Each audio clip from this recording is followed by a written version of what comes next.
Donc, merci d'être venu aujourd'hui au vœu de la Fédération du Finistère du PCF, et aussi on en a profité pour faire les vœux des communistes du Relais de Carillon.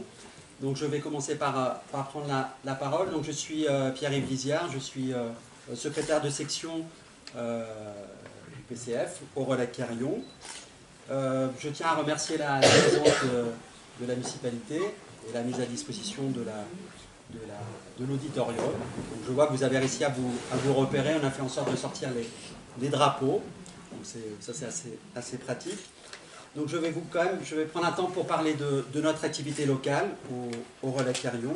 Donc je suis secrétaire de section et aussi je suis élu conseiller municipal délégué au handicap. Je suis secrétaire de section depuis juin dernier.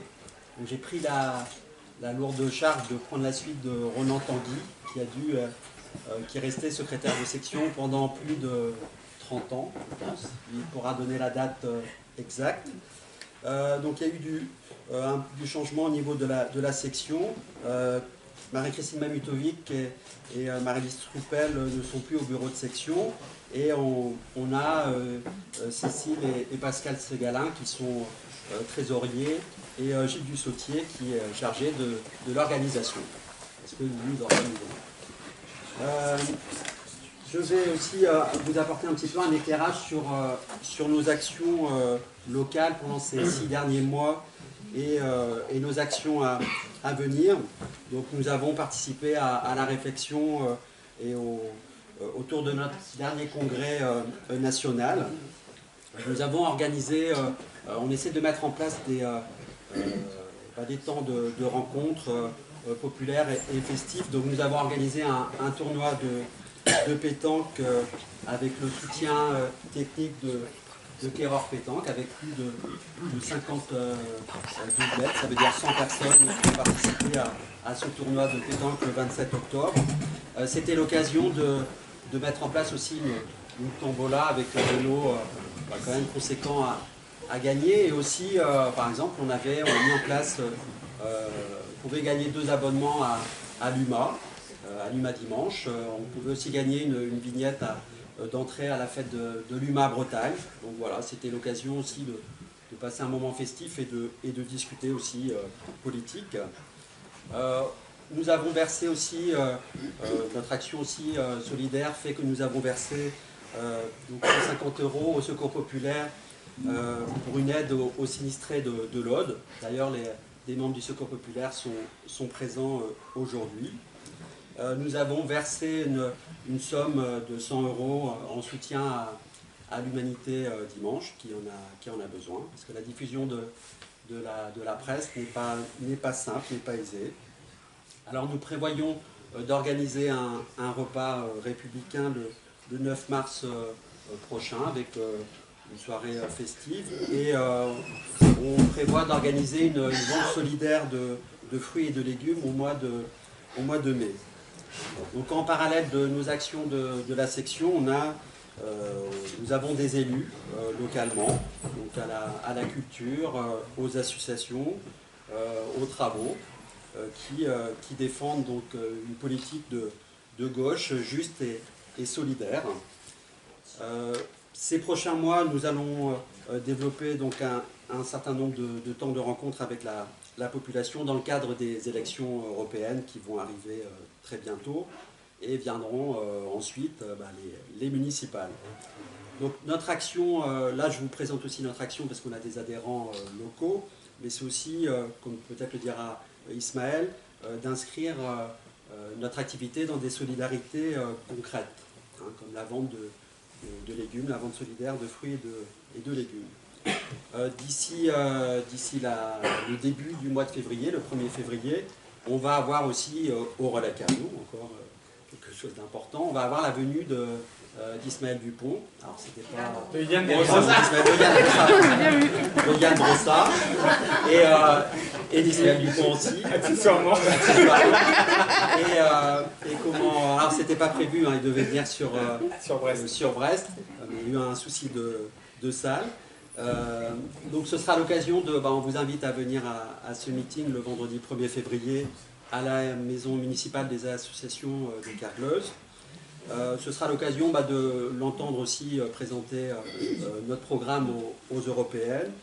Donc Yann Brossat est adjoint au maire au logement à la mairie de Paris. Vous l'avez peut-être vu sur certaines émissions. Il a quand même il assure des prestations percutantes. Donc ce sera l'occasion de le rencontrer et de voir nos propositions politiques, notamment pour les européennes. Vous avez vu que ces derniers mois, on a eu énormément de mouvements de colère, notamment avec les gilets jaunes et aussi maintenant les stylos rouges qui concernent plutôt les enseignants.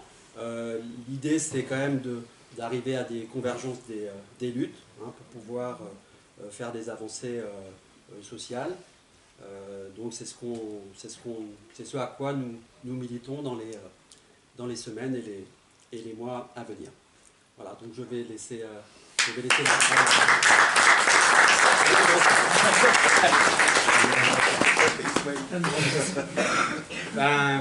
Bonjour à tous et merci d'être présents, de vous être déplacés pour certains du Sud Finistère et des différents endroits du Finistère. On remercie aussi la présence du Parti Socialiste.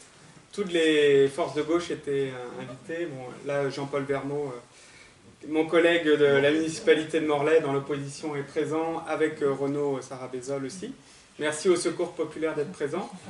Je sais, la CGT est représentée via les camarades et peut-être aussi ex-qualité. Et France-Palestine, merci beaucoup de votre présence. On a envoyé l'invitation à l'ensemble des forces syndicales, aux forces associatives, aux associations avec lesquelles on travaille très couramment et en très bonne intelligence, et aux forces politiques de gauche. Merci de votre présence. On aura aussi à travailler ensemble dans les mois et les années à venir, notamment sur la question des élections municipales. Et remerciements aussi à la section du Relais de Quérion pour nous avoir accueillis. C'est une section qui est extrêmement chaleureuse, dont le dynamisme aussi repose sur la fraternité, sur un lien humain très régulier avec des réunions hebdomadaires, tous les 15 jours, avec aussi pas mal d'initiatives à destination des quartiers et une présence dans la municipalité qui assure aussi un débouché pour nos valeurs et pour nos propositions et les attentes surtout de la population. Je ne vais pas être très long parce que les comédiens sont impatients, sont dans les starting blocks et ils ont des engagements aussi pour la fin de soirée. Vous dire qu'évidemment aujourd'hui c'est devenu une journée quasiment banale de mouvement social, avec le mouvement des Gilets jaunes qui en est à son acte 10. Il n'y a pas que le mouvement des Gilets jaunes, il y a de la grogne et des manifestations et du mouvement social dans plusieurs domaines professionnels, dans plusieurs champs de la société. Mais ce mouvement des Gilets jaunes, il a quand même eu le mérite, avec ses contradictions, avec parfois un discours de méfiance, de suspicion vis-à-vis des forces syndicales et politiques, mais il aurait eu le mérite de remettre la question sociale au centre. Et la question aussi d'un président de la République qui n'a été élu finalement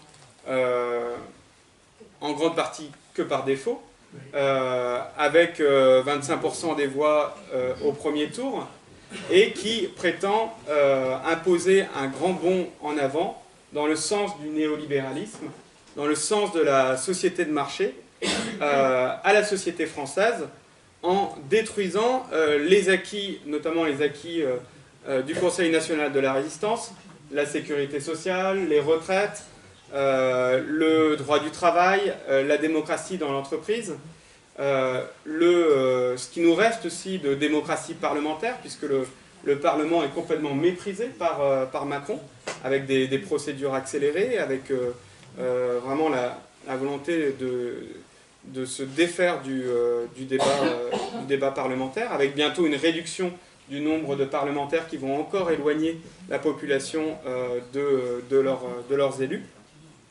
Et face à ce méprisant de la République, eh bien, il y a une France populaire qui a été oubliée par les présidences et les gouvernements successifs quasiment depuis 40 ans, par les politiques néolibérales, qui se réveillent. Des gens qui se mobilisaient pas forcément auparavant, des gens qui ne se mobilisaient pas forcément dans les partis politiques, dans des syndicats, et qui décident là de prendre leurs affaires en main. On ne peut pas rester indifférent par rapport à ce mouvement populaire, puisque ce qu'on porte, ce que le Parti communiste porte depuis des années, c'est vraiment l'implication des citoyens dans la vie publique, le refus de la délégation de pouvoir, l'idée que les choses ne pourront vraiment changer que si les gens s'en mêlent, que si la population s'en mêle, et que si les intérêts du plus grand nombre, des classes moyennes, des classes populaires, sont représentés par les politiques publiques, ce qui n'est pas le cas actuellement. Il faut savoir cette année quand même que, alors c'est peut-être une des faiblesses du mouvement des Gilets jaunes, qui ne s'attaque pas suffisamment à la finance, au patronat, au MEDEF, et qui cible essentiellement les politiques. Mais cette année, la France a atteint un record européen au niveau des dividendes versés aux actionnaires. Et la fortune des 100 plus grandes fortunes françaises, des 100 personnalités les plus riches de France, a fait également un bond en avant de l'ordre de 15% en une année, passant de 375 milliards d'euros à 430 milliards d'euros, avec des hautes fortunes qui atteignent des chiffres qui ne sont même pas imaginables pour nous. Bernard Arnault, c'est 57 milliards 400 millions d'euros de patrimoine, le budget annuel de l'éducation nationale. Parallèlement, vous savez tous que l'évasion fiscale représente 80 milliards d'euros dans notre pays, 2000 milliards d'euros au niveau de à l'échelle de l'Union européenne. L'Union européenne dont le président est l'ancien président du plus grand paradis fiscal, le Luxembourg. Donc ça montre aussi l'ampleur de la guerre de classe qui est à l'œuvre aujourd'hui, et que nous devons attiser, que nous devons orienter, que nous devons politiser par notre action, nous, Parti communiste. On n'est pas les meilleurs, on a fait des scores aux dernières élections législatives qui étaient moyens, insuffisants évidemment pour peser sur les choix, pour peser sur la situation, mais on existe toujours. Dans le Finistère, on est 850 adhérents. On a donc un nombre d'adhérents qui est stable, et on fait des adhésions. L'année dernière, on a fait une 50aine d'adhésions, dont pas mal de jeunes. Aujourd'hui, les idées communistes, elles rencontrent de l'écho dans la jeunesse. Beaucoup de jeunes, alors c'est la majorité des jeunes ne sont pas politisés, mais parmi ceux qui sont politisés, beaucoup qui se disent de gauche, voient d'un très bon œil les idées communistes et adhèrent au Parti communiste.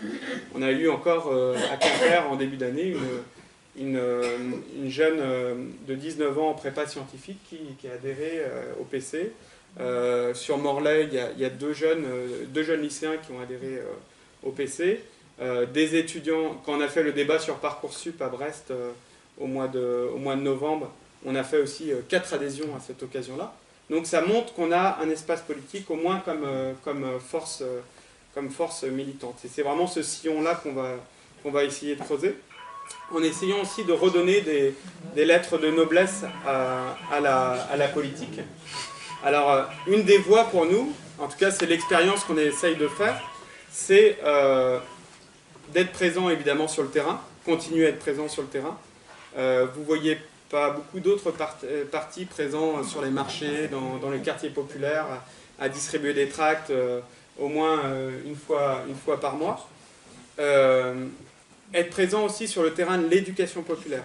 Ça, c'est un chantier qu'on a mis en route à peu près depuis un an et demi, avec la section de Morlaix qui organise ces mardis de l'éducation populaire tous les mois. Le secteur de la 8e circonscription Sud Finistère à Quimperlé qui organise ses Jeudis Rouges, à peu près tous les mois aussi. Brest, le Relais Quérion, le Pays Bigoudin, d'autres sections vont s'y mettre. Ce qui fait que dans le Finistère, actuellement, tous les mois, il y a à peu près 2-3 initiatives d'éducation populaire qui sont organisées par les sections du Parti communiste, où on invite des économistes, des historiens, des scientifiques, des écrivains, des artistes, des professionnels de la justice, comme cette semaine à Morlaix avec Dominique Noguer, vice-présidente de la LDH, pour instruire des questions. Pour nous, l'éducation populaire, c'est pas le brainstorming sur un marché, c'est pas les post-it, c'est aussi une expérience accumulée. Tout le monde peut être porteur de savoir, mais l'important c'est que le savoir, justement, il se répande. Et l'éducation populaire, c'est la meilleure arme des dominés, des classes populaires, des exploités, qui doivent devenir adultes pour prendre le pouvoir. Et pour éviter justement que l'insurrection ne tombe dans des travers qu'on a connus par le passé et qui peuvent être dangereux. Parce que vous n'êtes pas sans savoir que la situation de la gauche n'est pas extrêmement brillante. On la doit malheureusement en partie aussi à l'expérience du gouvernement Hollande qui, à notre sens, a été calamiteuse, catastrophique. Aujourd'hui, la gauche est annoncée dans un état de dispersion avancé, à 25% dans les sondages, pour les prochaines élections européennes. Alors même, et c'est ça le paradoxe, que les idées de gauche, les idées de justice sociale, les idées de justice fiscale, les idées d'augmentation du pouvoir d'achat, d'augmentation des salaires, elles sont dans le débat public avec notamment le mouvement des Gilets jaunes. Alors même que l'idée de la défense des services publics, elle est très largement partagée par les citoyens, comme la volonté de lutter contre l'évasion fiscale, la volonté de lutter contre la suppression de l'ISF. Donc il y a là un paradoxe face auquel on se trouve confronté et qu'il va falloir dépasser, qu'il va falloir surmonter. Nous, au Parti communiste, on fait le pari du rassemblement sur l'ensemble des élections. Sur ces élections européennes, on a proposé le rassemblement à une pluralité de forces de gauche. Pas au Parti socialiste, désolé, parce que on partage pas les options sur l'Union européenne. Force est de constater que il n'y a pas beaucoup de partis politiques de gauche aujourd'hui qui font ce pari du rassemblement. Chacun joue dans son couloir en espérant tirer la couverture à soi, alors même que la maison brûle, aussi bien sur le plan social, avec l'augmentation de la pauvreté, des inégalités, que sur le plan écologique, que sur le plan démocratique. Donc il y a un moment où il va falloir quand même entendre raison. Et donc il y a les élections européennes, il y a aussi derrière les élections municipales. Nous, notre volonté, c'est de faire élire un maximum d'élus communistes dans les villes du Finistère et de conserver les villes qui sont gérées par la gauche actuellement. Je pense au Relais Quérion, à Brest, à d'autres, et de gagner aussi des villes qui ont été gagnées par la droite, soit en 2014, soit en 2008, et qui pourtant sont sociologiquement de gauche. On est encore un département qui, sociologiquement, vote majoritairement à gauche. Et pour gagner, il n'y a pas à tortiller, il faut l'union. L'union sur des contenus exigeants qui sont à construire avec la population. En tout cas, ça, c'est notre feuille de route. Et c'est vrai qu'on ne peut pas être dans une approche sectaire ou isolationniste, parce que derrière, il y a les attentes de la population, derrière, il y a les intérêts de la population. Et une ville gouvernée par la droite, nous, on est bien payé pour le savoir à Morlaix, ça a quand même des incidences sur la population, sur le monde associatif, sur les tarifs sociaux, la culture.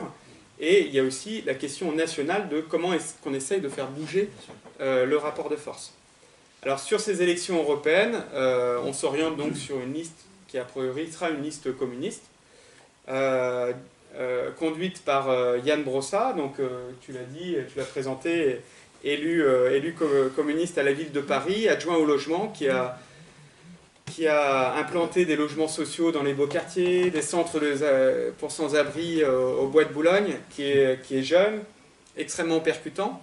Et donc, j'espère que vous allez tous découvrir le 1er février au Relais de Quérion, à la salle Germain Bourneau, la salle des associations Germain Bourneau, qui était aussi un camarade, et dont la fille, Claudie, est présente aujourd'hui. Adjointe aux associations. Les trois filles. Oui. Merci pour votre présence. Et sur cette liste aux européennes, la Bretagne a aussi fait des propositions de candidature. Et parmi ces propositions de candidature, il y a celle de mon camarade Glenn Le Saout, un jeune camarade de 20 ans, ancien responsable d'un syndicat lycéen, actuel responsable d'un syndicat lycéen, étudiant depuis cette année, et qui revient d'un voyage de coopération au Burkina Faso. Les voyages forment aussi la jeunesse et l'expérience.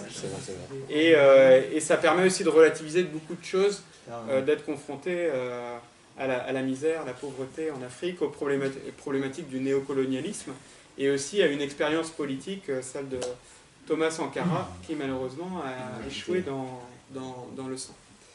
Donc on vous invite Renan Tanguy à imprimer des feuilles pour le comité de soutien finistérien à Yann Brossa et à la liste du Parti communiste pour les élections européennes. Notre objectif, c'est d'avoir 1000 soutiens le 26 mai, le jour des élections européennes. Sachant que notre objectif politique sur ces élections européennes, c'est de faire 5% pour avoir des élus. Actuellement, on a 3 élus au Parlement européen. Marie-Pierre Vieux, Patrick Le Garric et Marie-Christine Vergiat, qui n'est pas au Parti communiste mais qui était élue Front de Gauche. Les 3 seront présents sur la liste que nous conduirons, avec Marie-Pierre Vieux et Patrick Le Garric en position éligible, si on fait les 5%. 5%, ça veut dire à peu près, en fonction du niveau de mobilisation, c'est 1 million de voix. 1 million de voix, ça veut dire que nous, dans le Finistère, on doit faire 14 000 voix. C'est à peu près le niveau du score du Front de Gauche en 2014 et en 2009. Autant vous dire que le défi, il est difficile à atteindre. L'objectif est difficile à atteindre, mais réalisable, c'est pas impossible. On est déjà 850 adhérents communistes. On connaît tous, on a tous des proches, des membres de notre famille, des voisins, des amis, des collègues à convaincre. Et je pense que le boulot, il commence par là. Si le parti est mobilisé sur ces élections européennes, si on cherche à convaincre autour de nous, à persuader que oui, on peut rester dans l'Europe, oui, on peut transformer l'Europe, on ne veut plus de cette Europe au service de la finance, de cette Europe qui donne 2 milliards d'euros aux banques et qui étrangle les Grecs, les Portugais ou les Italiens, de cette Europe de la finance donc, qui favorise aussi partout l'extrême droite et le populisme en miroir de ces politiques autoritaires néolibérales. Et c'est possible de construire de la convergence surtout entre les travailleurs, entre les peuples européens et entre les mouvements progressistes européens. Et ça, le Parti communiste occupe une place stratégique par rapport à cet objectif-là, puisque c'est nous qui sommes à l'origine de la GUE, le parti de la gauche européenne, et c'est nous qui sommes à l'origine aussi du PGE, et qui occupons une place pivot en fait, dans le rassemblement des forces antilibérales au niveau européen. Il faut qu'on puisse être en mesure de continuer ce travail. La numéro 2 sur la liste des européennes, c'est la camarade qui était la star du film Merci Patron, qui était justement une employée de LVMH, de Bernard Arnault, licenciée, et que Ruffin a mis en avant dans son film. Une ouvrière au Parlement européen, ça aurait de la gueule quand même. Je ne vais pas être plus long, juste vous dire qu'on est très heureux aujourd'hui de vous présenter la pièce de théâtre Bonsoir Mamour. Alors c'est une pièce de théâtre qu'on a fait venir à Morlaix le 11 novembre pour le centenaire de la fin de la Première Guerre mondiale. C'est une pièce cabaret du théâtre chanté et musical. Une pièce qui va être tour à tour émouvante, drôle, très, très poignante aussi à certains moments, et dont l'action se passe à Morlaix en 1923, 5 ans après la fin de la guerre, et donc met en scène des gens qui ont été marqués par la Grande Guerre, cette grande boucherie inutile. Pourquoi cette pièce? D'une part, on a pris l'habitude depuis l'année dernière de faire de ces vœux des événements culturels. L'année dernière, on avait présenté des films de ciné-archives, de cinéma du Front Populaire. Et cette année, il y avait évidemment le centenaire de la Grande Guerre, et on voulait rendre hommage à nos arrière-grands-parents, et puis toute cette société française et européenne qui a tant souffert avec cette guerre inutile, qui aurait pu être évitée. Et c'est peut-être aussi un point commun qu'on a avec les socialistes, c'est on est tous des héritiers de Jaurès, et qui a été assassiné pour laisser la place aux marchands de canons et à la barbarie. Et c'est aussi une pièce pacifiste. Et vous savez aussi tous, aussi bien que moi, que le Parti communiste est issu de cette expérience. 1917, la révolution russe d'abord, et menchevique d'abord, et puis bolchevique ensuite, et une réaction contre la guerre. Et le congrès de Tours se joue aussi sur la question du refus de l'union sacrée et d'une critique des élites socialistes qui ont accepté cette union sacrée et qui ont participé au grand effort national pour envoyer les jeunes à la boucherie. Donc, passez un bon moment. Merci à tous d'être présents. Et puis, on pourra se retrouver autour d'un pot tout à l'heure. Dernière chose, c'est la Fédé qui va payer les acteurs. Hein, c'est une troupe de théâtre professionnelle. Ils sont tous des intermittents du spectacle, donc il faut qu'ils soient rémunérés. Si vous voulez participer au chapeau à la rémunération des artistes, vous pouvez. Et on aura aussi besoin de sous pour nos élections européennes, avec un objectif, alors j'ai parlé de 14 000 voix, c'est 7 000 € qui sont à trouver pour financer sur le Finistère les élections européennes, pour participer à la collecte nationale pour financer les élections européennes. Sachant que vos chèques peuvent être faits à l'ANF-PCF et sont déductibles à 66% des impôts pour ceux qui ont la chance de pouvoir en payer. Merci à tous d'être présents et puis bonne soirée.